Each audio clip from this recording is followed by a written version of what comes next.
নমস্কার, 24 ঘন্টায় আপনাদের সকলকে স্বাগত। ভোট হলো না তার আগেই দেখে নেওয়ার হুমকি। ভোট তৃণমূলের পক্ষে না দিলে বিপিএল এপিএল সহ সমস্ত সরকারি সুযোগ সুবিধা থেকে ছেঁটে ফেলা হবে। প্রকাশ্য সভায় দাঁড়িয়ে ঠিক এই ভাষাতেই শাসালেন বীরভূমের লাভপুরে তৃণমূল সহ সভাপতি আব্দুল মান্নান। কে কাকে ভোট দিচ্ছেন তা দেখতে জোড়ায় জোড়ায় গিয়ে ভোট দেওয়ারও নিদান দিলেন তিনি। সবাইকে বলছি, সতর্ক করে দিচ্ছি, ভোটটা যেন আমাদের এবারে তৃণমূলের বাক্সে পড়ে। আমরা এখানে যে মানুষের সাথে যে কাজ করেছি, খুব বেশি 50-60টার বেশি মানুষ আমাদের বিরুদ্ধে ভোট থাকতে পারে না, কিন্তু বেশি ভোট পড়ে গেলে তাহলে জানবো কি মানুষ আমাদেরকে ধোঁকাবাজি করেছে, মানুষ আমাদের সঙ্গে বেইমানি করেছে, মানুষ আমাদের সঙ্গে শয়তানি করেছে। তাই আমাদেরকেও শয়তানি করে শোধ নিতে হবে। আমরা সিদ্ধান্ত নিয়েছি তার নাম আইবিএস থেকে কেটে দেবো, আই ভোট থেকে তার নাম কেটে দেবো। খুব পরিষ্কার করে শুনে রাখুন, তার নাম ধান প্রচার থেকে কেটে দেবো, তার নাম অন্যান্য সুযোগ সুবিধায় বিপিএল এই বলুন আর এপিএল এই বলুন আর জিআর এই বলুন আর হ্যান্ডিক্যাপেই বলুন আর মিনিকেটেই বলুন, যে কোনো সুযোগ সুবিধাতে আমাদের দলের পক্ষ থেকে সে পরিষ্কার বাদ পড়ে যাবে।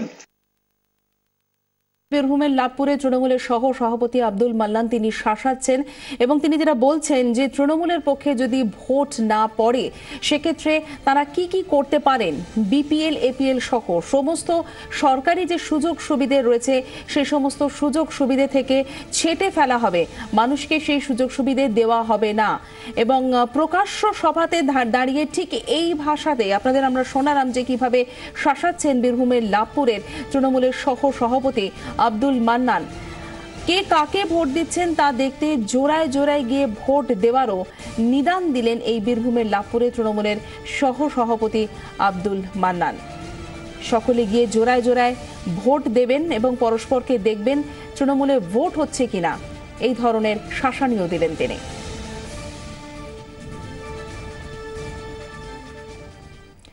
আগামীকাল ভোট আর তার আগে নির্বাচন কমিশনের নির্দেশে নজরবন্দি করা হলো অনুব্রত মণ্ডলকে। আজ 7 সকালে বীরভূমের তৃণমূল জেলা সভাপতি তার বাড়ির সামনে পৌঁছে গেছে কেন্দ্রীয় বাহিনী।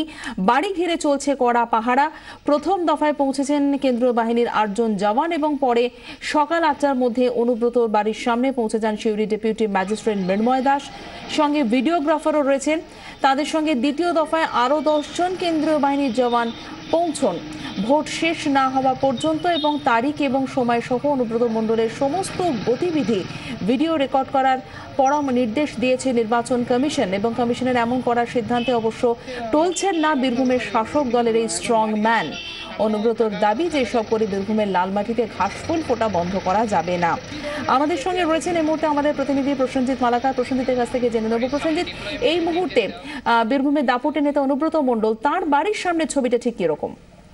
দেখো, তার বাড়ির সামনে এখন যেটা পরিস্থিতি, কার্যত যেমনি কেন্দ্রীয় বাহিনী মোতায়েন রয়েছে ঠিক তার বাড়ির সামনে ঠিক অন্যভাবে ম্যাজিস্ট্রেট নিজেও দাঁড়িয়ে আছেন, একজন magistrate Suri sub divisional magistrate তিনিও দাঁড়িয়ে আছেন। এখনো পর্যন্ত যেহেতু জানতে পারছি ম্যাজিস্ট্রেট যেটুকু আমাদের জানাচ্ছেন তাতে শুধুমাত্র নিরাপত্তা তাদেরকে বাইরে দায়িত্বে দেওয়া হয়েছে রাখা, তবুও যদিও বাড়ির ভিতরে কোনো নজরদারি এই মুহূর্তে এখন অব্দি হয়নি শুরু। তবে শেষমেশ যেটা জানাচ্ছেন এখানে যিনি আছেন দায়িত্বপ্রাপ্ত ম্যাজিস্ট্রেট যিনি এসছেন তিনি যেটা জানাচ্ছেন যে উপর থেকে যেরকম নির্দেশ পাবেন সেই মোতাবেক কাজ করবেন। ধন্যবাদ প্রসেনজিৎ মালাকার, আমাদের প্রতিনিধির সঙ্গে আমরা কথা বললাম।